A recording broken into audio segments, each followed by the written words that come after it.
મમરાના લાડુ બનાવવા માટે મેં અહીં 3 વાટકા મમરા લીધા છે.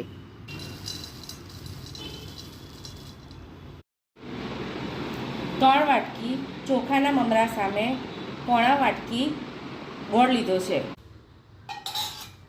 મમરાને 2 થી 3 મિનિટ માટે હલાવીશું, જેથી અંદર રહેલું મોઇશ્ચર ઉડી જાય.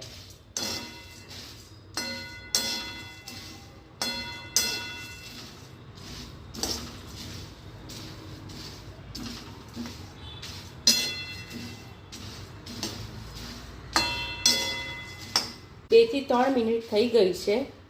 તમે જોઈ શકો છો કે મમરાનો એકદમ ક્રિસ્પી બની ગયો. ઉમેરીશું.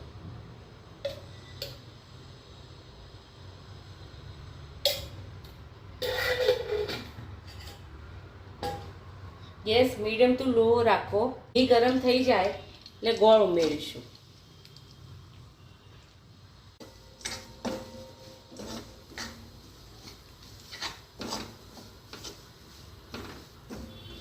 ગોળને ફાસ્ટ રાખવો નહીં, ન તો પાયો બહુ થઈ જશે અને ગોળના ગઠ્ઠા રહી જશે.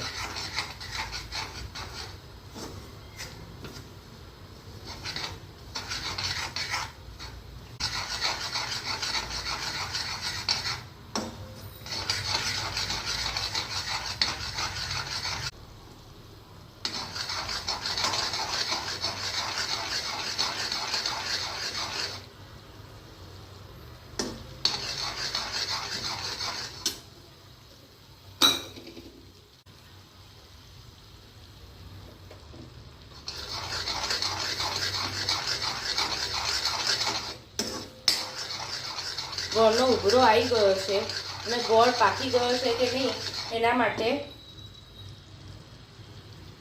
પાણીમાં એકાદ ટીપું નાખવું.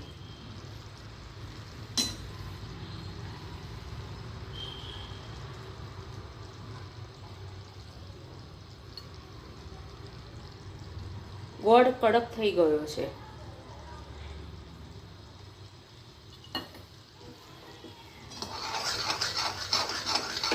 એટલે બંધ કરી તેમાં મમરા ઉમેરવા.